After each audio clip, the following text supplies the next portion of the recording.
저는 오늘 여러분과 함께 복음의 능력이라는 주제 아래 부활에 대해서 말씀을 나누고자 합니다. 오늘 말씀을 듣는 가운데 부활의 확신이 다시 한번 여러분의 심령 가운데 충만하게 임하기를 바랍니다. 아멘. 프랑스의 소설가이며 세계 단편 3대 단편 작가로 꼽히는 모파상의 단편 소설 중에는 목걸이라는 아주 유명한 소설이 있습니다. 한 젊은 여인이 사치스럽고 우아한 귀족 생활을 동경하다가 그 허영심 때문에 고달픈 삶을 살게 된다는 그런 내용을 담고 있는 작품입니다. 그 소설의 내용을 간략하게 살펴보면 이렇습니다. 주인공으로 등장하는 마틸드 르와셀은 가난한 하급 공무원의 아내입니다. 그는 늘 자신의 허영심을 채워주지 못하는 그런 가난한 생활 때문에 심히 불만스럽게 살아가고 있습니다. 그런데 어느 날 남편이 장관 부부가 주최하는 무도회 초대장을 건네줍니다. 그래서 그 초대장을 받은 마틸드가 잠시 기쁨을 가졌는데 입을 옷도 없고 또 꾸밀 장식품도 없어서 속상한 가운데 남편을 조릅니다. 그래서 남편이 가지고 있는 돈을 다 주어서 아주 예쁜 옷을 샀는데 또 옷을 사고 보니까 치장할 장식품이 없습니다. 그래서 가장 친한 친구, 고급 목걸이를 빌려서 무도회에 갑니다. 그리고 무도회 간 그날 아주 오랜만에 기분이 좋아서 또 주목받아서 좋았는데 무도회가 다 끝나고 집에 와보니까 그 목걸이가 없어지고 만 것입니다. 그 사실을 차마 말할 수 없었던 마틸드는 잃어버린 목걸이와 똑같은 목걸이를 사서 친구에게 돌려줍니다. 그리고 그때부터 그 목걸이의 값을 치르기 위해서 집을 팔고 빚을 내면서 10년 동안 온갖 고생을 다합니다. 10년 후에 이 목걸이의 대금을 치르느라 실제보다 훨씬 더 나이 늙어버린 마틸드는 우연히 공원에서 친구를 만나게 됩니다. 근데 너무 늙어버려서 너무 초라해져서 친구가 마틸드를 전혀 알아보지 못합니다. 하지만 마틸드가 자기가 누군지를 소개하고 또 그 친구에게 그 지난날에 있었던 일, 특별히 빌려준 목걸이를 잃어버린 일을 얘기하고 그것을 차마 말할 수 없어서 똑같은 목걸이를 구입해서 돌려줬다는 그런 얘기를 합니다. 내가 너 때문에 너무 많이 고생했다, 그렇게 이야기합니다. 그랬더니 그 친구가 그 마틸드의 손을 꼭 쥐면서 이렇게 이야기합니다. 아, 가엾은 마틸드, 내 목걸이는 가짜였어. 가짜의 목걸이 때문에 10년이라는 세월을 그렇게 보내게 된 것입니다. 소설은 거기서 딱 끝납니다. 야, 그 진짜 목걸이와 가짜 목걸이 차이 때문에 한 사람의 10년이 그 허영심 때문에 그렇게 지나가고 맙니다. 기독교에 있어서 혹은 믿는 자들에게 있어서 부활은 최고의 가치를 지닌 목걸이와 같습니다. 단 차이점이 있다면 모파상의 단편 소설에 나오는 목걸이는 가짜라면 이 예수님이 우리에게 주시는 이 부활의 목걸이는 진짜라는 것입니다. 그런데 여러분, 만약에 기독교에서 말하는 이 성경에서 말하는 부활의 목걸이가 진짜가 아닌 가짜라면 어떻게 될까요? 한번 상상해 보신 적이 있습니까?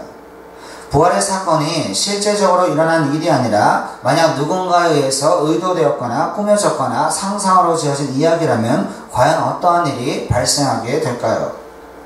만약에 그렇다면 물론 그럴 수도 없지만 모든 믿는 자의 삶이 이 모파상의 단편 소설에 나오는 마틸드보다 훨씬 더 비참하고 허무하고 또 비극적인 삶이 될 수밖에 없습니다. 왜냐하면 부활은 우리의 신앙과 우리의 인생을 전부 걸고서도 맞바꿀 수 없는 최고의 진리가 되기 때문에 그렇습니다. 우리가 잘 아는 것처럼 예수님은 자신의 생명을 주시기 위해서 이 땅에 오셨습니다. 그래서 십자가에 못 박히셨고 물과 피를 다 쏟으시며 돌아가셨습니다. 그리고 그 죽음을 통해서 우리에게 죄사함을 허락하여 주시고 영원한 생명을 주셨습니다. 그러나 만약 부활이 없다면 혹은 예수님이 죽은 자 가운데서 다시 살아나신 일이 없다면 이 십자가의 고귀한 죽음도 헛된 것이 되고 마는 것입니다. 아무런 의미가 없는 것입니다. 예수님이 저와 여러분을 위해서 행하신 모든 일들이 다 헛된 일이 되고 마는 것입니다. 그래서 오늘 본문의 말씀을 보면 그리스도께서 다시 살아나신 일이 없으면 너희의 믿음도 헛되고 너희가 여전히 죄 가운데 있을 것이요 또한 그리스도 안에서 잠자는 자도 망하였으리니 만일 그리스도 안에서 우리의 바라는 것이 다만 이 세상의 삶뿐이라면 모든 사람 가운데 우리가 더욱 불쌍한 자이리라 라고 성경은 분명하게 말씀합니다. 부활이 없다면 이 세상의 모든 일이 다 헛된 일이 되고 맙니다. 특별히 신앙생활은 더 부질없는 일이 되고 맙니다. 여기에서 이렇게 함께 모여서 예배 드리는 것도 사실 다 쓸데없는 일이 되고 맙니다. 전도도 아무 의미가 없습니다. 선교도 마찬가지입니다.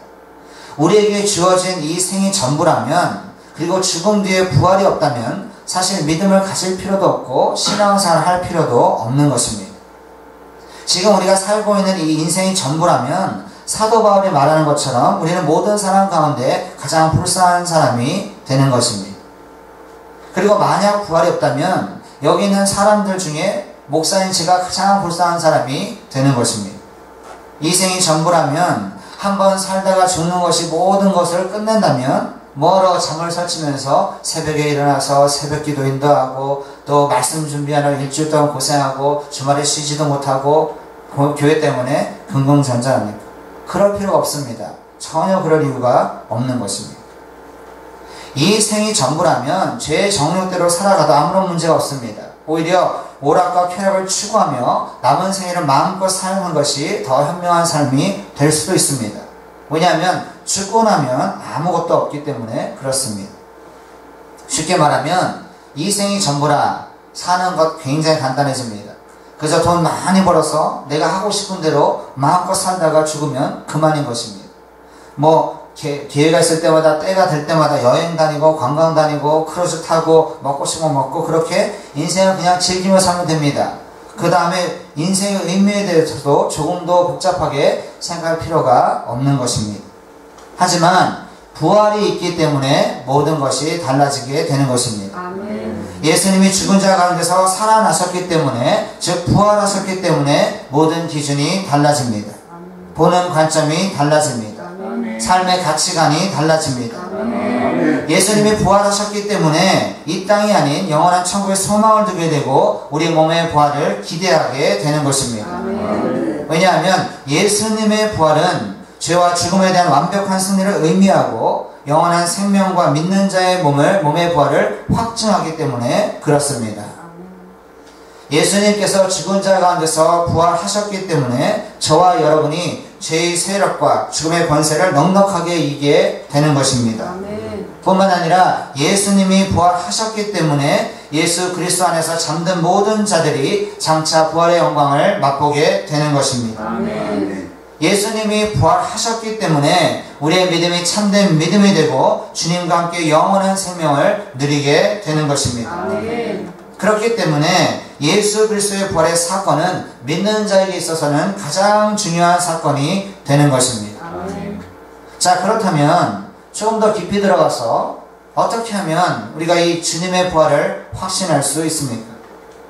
기독교에서 말하는, 또 성경에서 말하는 이 부활이 이렇게 중요한데, 우리 신앙생활에 있어서 부활이 이처럼 중요한데 무슨 증거와 무슨 근거로 예수님이 부활하신 일이 실제적인 사건이요 허무한 일이 아니라 그렇게 말할 수가 있겠습니까? 어떻게 예수님의 부활의 사건이 실제적으로 일어난 역사적인 사건이라는 사실을 믿을 수 있습니까? 이렇게 말하면 대부분의 성도는 아주 쉽게 대답합니다. 목사는 그냥 따지지 말고 믿으세요. 맨날 신문하고 그냥 따지지 말고 믿으러 가시더니 오늘은 왜 이렇게 따지십니까? 충분히 그럴 수 있습니다. 여러분, 가장 쉬운 방법은 그냥 믿으면 됩니다. 아멘. 그러나 제가 이 부활에 대해서 한 번 더 진지하게 이야기해보자, 생각해보자 하는 이유는 의심하는 관점에서 따져보자는 것이 아니라 우리가 부활의 사건을 너무나 가볍게, 너무나 쉽게 지나가기 때문에 한번 진지하게 생각해 보자는 것입니다. 한 번 더 우리의 부활에 대한 믿음을 더 견고하게 하자는 것입니다. 여러분, 예수님의 부활의 사건이 역사적인 사건이고 실제로 일어난 사건이라는 것을 증명하는 결정적인 증거는 바로 제자들의 삶의 변화에 있습니다. 여러분 잘 아시는 것처럼 예수님의 제자들은 예수님이 물에게 붙잡혀서 십자가를 지시기 위해서 끌려가실 때에 모두 두려워해서 뿔뿔이 흩어졌습니다. 마태복음 26장을 보면 예수님이 잡히시기 전에 오늘 밤 너희가 다 나를 버리리라 그렇게 말씀하실 때만 해도 베드로는 뭐라고 말합니까? 자신있게 말합니다. 모두 주를 버릴지라도 나는 결코 주를 버리지 않겠나이다. 그렇게 확신있게 대답했습니다. 그래서 예수님이 이렇게 말씀하십니다. 오늘 밤 다 굴기 전에 내가 3번 나를 부인하리라. 그러면 좀 가만히 있으면 되는데 또 베드로 성격 장난 아니지 않습니까? 또 한 말이 탁 합니다. 목에 힘을 주고 하는 말이 내가 주와 함께 죽을지언정 절대로 주를 부인하지 않겠습니다. 그렇게 한마디였습니다. 그랬더니 옆에 있는 제자들도 다 같이 말합니다. 우리도 주와 죽을지언정 그렇게 부인하지 않겠습니다 했는데 막상 예수님이 그 군중에게 붙잡혀서 십자가를 지시고 골고다 언덕으로 끌려가시니까 올라가시니까 모든 제자들이 생명의 위협을 받고 두려워하여서 사방으로 뿔뿔이 흩어집니다. 베드로는 예수님이 말씀하신 대로 닭이 울기 전에 예수님을 3번이나 부인합니다. 뿐만 아니라 다른 제자들은 예수님이 십자가에 못 박히셔서 죽으신 후에도 로마 군병들이 두려워서 무서워서 문을 걸어 잠그고 출입을 삼가하고 있었습니다. 그런데 이렇게 나약하고 겁이 많고 두려움이 많았던 두려움에 덜덜 떨고 있던 제자들이 놀랍게도 3일 후에 예수님의 죽으심과 부활하심을 담대하게 전하기 시작합니다. 아멘. 뿐만 아니라 그것을 위해서 자신의 생명을 다 바칩니다. 어떻게 그런 일이, 어떻게 그런 변화가 있을 수 있습니까?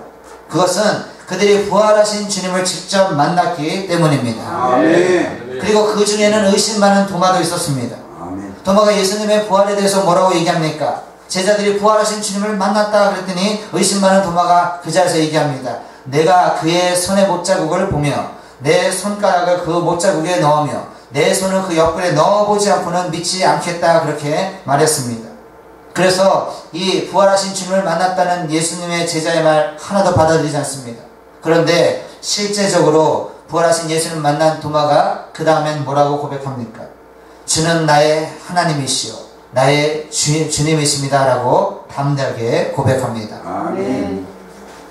하여간 겁과 두려움에 사로잡혔던 제자들이 3일 만에 단 3일 만에 자신이 전하는 복음을 위해서 목숨을 바칠 수 있는 그런 불굴의 용기와 담대함을 얻게 된 것은 부활하신 예수님을 직접 만났기 때문에 그런 것입니다. 아멘. 그렇지 않고서야 어떻게 거짓으로 지어낸 이야기를 증거하기 위해서 자신의 목숨을 바칠 수 있겠습니까? 또 억지로 한다고 되는 일이 결코 아닌 것입니다. 부활하신 예수님을 만나지 않고서는 어떻게 핍박과 조롱과 죽음의 위협을 무릅쓰고 가는 곳곳마다 예수님의 죽으심과 부활을 그렇게 담대하게 전할 수 있었겠습니까? 부활이 진실이었기 때문에 스데반의 경우처럼 순교하는 그 순간에도 수많은 사람들 앞에서 예수를 주라고 담대하게 고백할 수 있었던 것입니다. 그리고 우리 기독교 역사사에서 뺄 수 없는 중요한 인물 사도 바울의 경우가 똑같습니다. 여러분, 사도 바울은 공문을 가지고 믿는 자들을 결박하려고 다메섹으로 가다가 빛 대신 주님, 즉 부활하신 주님을 만났습니다. 그리고 나서 삶이 확 바뀌기 시작합니다. 그 전까지만 해도 예수님을 믿는 자들을 잡아 죽이려고 앞장섰던 그가 빛 대신 주님, 부활하신 주님을 만난 다음에는 복음을 전하며 그리스도의 부활을 위해서 그것을 증거하기 위해서 수많은 환난과 고난을 참으며 결국 복음 전파에 목숨을 바치는 그런 순교자의 삶을 살게 된 것입니다. 아멘. 그 외에도 세계 역사와 교회 역사에는 부활하신 주님을 만나서 삶이 완전히 뒤집혀진 사람들이 너무나 많습니다. 만약 부활의 사건이 거짓이라면 어떻게 수천 년 동안 한두 명도 아닌 수십억의 사람들이 부활의 신앙을 자신의 믿음으로 고백할 수 있겠습니까? 게다가 부활이 꾸며낸 이야기라면 어떻게 부활의 사건을 믿고 고백하는 사람들 속에 계속되는 삶의 변화가 있을 수 있겠습니까? 부활이 거짓이라면 이 모든 것이 다 불가능한 것이 되는 것입니다. 인도의 성자라고 하는 썬다스이 영국을 방문했을 때 어떤 대학 교수가 이런 질문을 던졌습니다. 당신은 오랫동안 저저온 당신의 전통의 힌두교를 버리고 어떻게 기독교를 믿게 되었습니까? 라고 질문했습니다.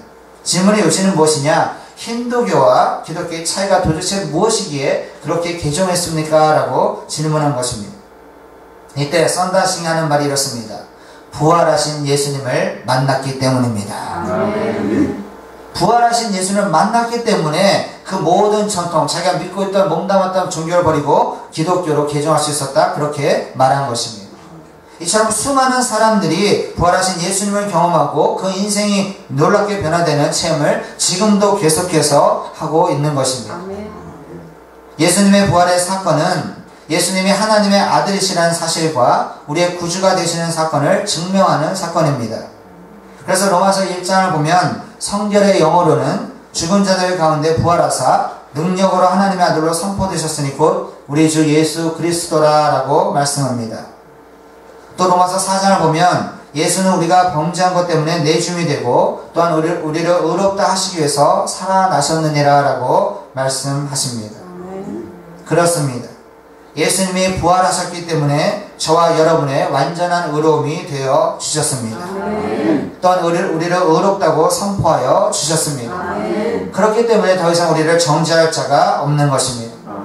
뿐만 아니라 예수님이 죽은 자 가운데서 부활하심으로 부활의 첫 열매가 되어 주셨기 때문에 그리스도 안에서 잠든 모든 자들과 저와 여러분 모두가 장차 주님과 같은 부활의 몸을 덧입게 되는 것입니다. 아멘. 그래서 로마서 8장 11절에 보면 예수를 죽은 자 가운데서 살리시니 영이 너희 안에 거하시면 그리스도 예수를 죽은 자 가운데서 살리시니가 너희 안에 거하시는 그의 영으로 말미암아 너희 죽을 몸도 살리시리라 라고 말씀하는 것입니다. 그렇기 때문에 이 부활의 신앙은 믿는 자들이 반드시 붙들어야 하는, 즉 확신 있게 붙잡아야 하는 놀라운 진리가 되는 것입니다. 아멘. 사랑하는 성도 여러분, 부활의 믿음이 없이는 어느 누구도 온전한 믿음을 가질 수 없습니다. 엠마오로 가는 두 제자의 경우가 그렇습니다. 부활에 대한 확신과 믿음이 없으니까 부활하신 예수님이 직접 그들에게 다가오셔서 그들과 말씀을 나누는데도 주님을 전혀 알아보지 못한 것입니다. 처음에 말씀드린 것처럼 예수님의 부활은 모든 사람의 부활을 상징하기 때문에 이로 인하여 죽음의 권세가 다 무너지게 된 것입니다. 그래서 믿는 자들은 이 세상에 살 때에 담대한 믿음으로 살아갈 뿐만 아니라 죽음을 두려워할 필요가 없게 되는 것입니다. 아멘. 믿는 자에게 죽음은 마치 잠자는 것과 똑같이 되는 것입니다. 제가 2001년도에 병원에서 원목으로 섬긴 일이 있는데요. 원목 그러면 병원의 목사님입니다. 그래서 온콜 가운데 있었는데 이것은 무엇을 말하냐면 이 사람이 임종하기 전에 자기의 신앙을 따라서 목사님을 만나고 또 기도받기 원하는 그런 분들이 있습니다. 그러면 대기하고 있다가 전화가 오면 15분 안에 가서 그 임종을 맞이하는 그분들을 위해서 기도해주고 또 가족들을 위로해주는 역할을 담당하는 그런 일입니다. 한 번은 제가 이제 원목으로 사역을 하고 봉사를 하는데 밤 11시쯤에 병원에서 급하게 전화가 왔습니다. 한 사람이 지금 위독한데 가족이 목사님을 원한다. 그래서 부랴부랴 갔습니다. 처음에 원목이었기 때문에 경험이 전혀 없을 때 갔는데 이분이 이제 그 의식에 들어갔다 나갔다 이렇게 반복하면서 15분을 버팁니다. 그리고 30분을 버팁니다. 그리고 1시간을 버팁니다.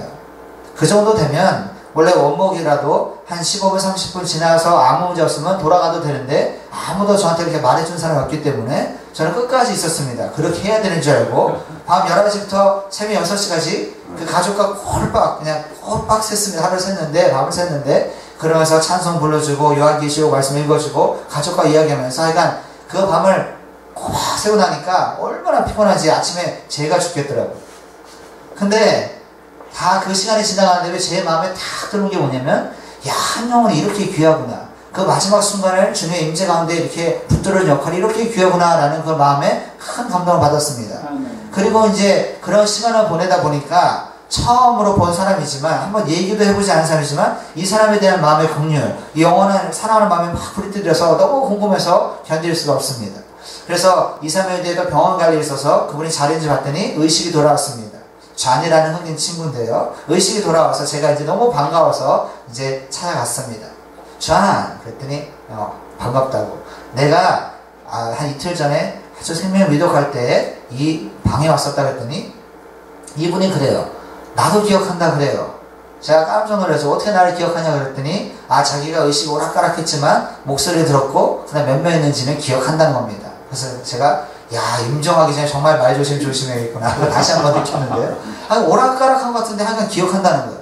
근데 제가 좀 장난기가 생겨서 한번 진짜 이 사람이 그냥 형식 삼아 그러는지 정말로 나를 기억하는지 궁금해서 질문을 하나 했습니다. 그러면 내가 그날 밤에 여기 왔을 때 말씀을 읽고 찬양을 불렀을 때 이 방에 몇 사람이 있었습니까? 그랬더니 5명이 있었다는 거예요. 제가 그 얘기를 딱 듣고 아이고 이 사람이 혼돈했구나. 그때 4사람밖에 없었는데. 그래가지고 제가 씩 웃었어요. 짓궂어가지고 한 번 더 물었습니다. 어떻게 5명이 됩니까? 그랬더니 그때 그 방에 우리 형이 있었고 우리 누나가 있었고 나랑 가장 친한 친구가 있었고 그 다음에 목사님이 있었고 그래서 그 다음에요? 그랬더니 그 다음에 주님이 계셨습니다. 아멘. The Lord was here. 주님이 계셨습니다. 하는데 온몸이 찌릿찌릿하더라고요. 너무 상상하지 않은 대답을 탁 들으니까 온몸이 찌릿찌릿해요. 그래서 제가 너무 좋아서 얘기했습니다. 그렇군요. I felt His presence. 나는 하나님의 임재만 느꼈습니다. 나는 주님의 임재만 느꼈지만 주님을 보셨구나. 주님을 봤다는 거예요. 주님이 거기 계셨다는 거예요. 그러면서 얼굴이 환해지는데 제가 그때 야 이게 기독교의 신앙의 힘이구나 라는 것을 새삼스럽게 느꼈습니다. 그리고 일주일을 버티다가 가셨을 때 두려워하거나 염려하는 모습이 아니라 아주 편안한 모습으로 잠자는 모습으로 마지막 시간을 맞이하였습니다. 사랑하는 성도 여러분, 생애의 마지막 시간이 오면 우리가 어떤 삶을 살았는지 어떤 죽음을 맞이했는지가 중요하지 않습니다. 부활하신 예수님을 영접하기만 하면 죽음이 더 이상 왕노릇하지 못하게 되는 것입니다. 그래서 성경은 스데반이 순교할 때 그가 죽었다 하지 아니하고 그가 잠들었다라고 표현합니다. 기가 막힌 뉘앙스가 담겨져 있습니다. 여러분, 매일 밤 잠들 때에 어떻습니까? 잠들 때 두려워하는 사람이 있습니까? 잠잘 때 편안하게 자는 게 정상입니다. 잠잘 때마다 두려우면 문제가 있는 것입니다. 그렇죠? 여러분, 잠잘 때 두려워하지 않습니다. 왜 그렇습니까? 내일 아침에 일어난다는 확실한 믿음이 있기 때문에 그렇습니다. 만약 그 확신이 없으면 마지막 잠들 때 이게 마지막이라 같은 불안감이 매번 오면 아마 매번 울고불고 난리가 날 것입니다. 가져가겠다. 내가 내일 못 일어나면 어떡하냐. 그동안 미안했다 그러면서 맨날 이와 같은 말을 할 것입니다. 그러나 우리가 잠잘 때 너무 편안하게 자는 이유는 묻지 않아도 또 질문하지 않아도 내일 아침에 당연히 일어난다는 그런 확신과 믿음이 있기 때문에 편안하게 잠을 자는 것입니다. 부활도 마찬가지입니다. 부활에 대한 확신만 있다면 다시 살아난다는 믿음만 있다면 죽음을 두려워하지 않게 되는 것입니다. 아멘. 오히려 그날에 다시 만난다는 그 믿음 때문에 그날에 주님을 직접 만난다는 그 확신 때문에 이 험악한 세상을 살면서도 모든 슬픔과 고통을 넉넉히 이기고 새 힘을 얻게 되는 것입니다. 아멘. 그날은 믿지 않는 자에게는 심판과 형벌의 두려운 날이 되지만 우리처럼 믿는 자에게는 부활과 영광의 감격스러운 날이 되는 것입니다. 그날에 우리는 부활의 몸을 덧입고 우리를 이렇게 누르고 있는 죄의 세력을 다 깨뜨리고 우리를 위해서 죽고 부활하신 주님과 함께 영원히 새하늘과 새 땅에서 왕처럼 다스리게 되는 것입니다. 아멘. 부활의 신앙은 기독교의 핵심 진리이며 믿는 자에게는 그 어떤 것과도 바꿀 수 없는 생명보다 귀한 영원 불변의 진리가 되는 것입니다. 아멘. 예수님의 부활의 사건은 역사적인 사건이며 우리에게 영원한 생명과 구원을 확증하여 주는 능력의 사건이 되는 것입니다. 아멘. 부활은 한마디로 말하면 우리 믿는 각자에게 주시는 주님의 최고의 진리의 목걸이가 되는 것입니다. 아멘. 오늘 말씀을 듣는 저와 여러분 모두는 기독교의 진리가 되고 핵심이 되는 이 부활에 대한 확고한 믿음을 소유함으로 영혼의 기쁨과 소망이 넘치고 실제의 삶에서도 세상과 나와 죄를 이기는 부활의 능력을 마음껏 경험하는 놀라운 역사가 일어나기를 주님의 이름으로 간절히 축원합니다. 아멘.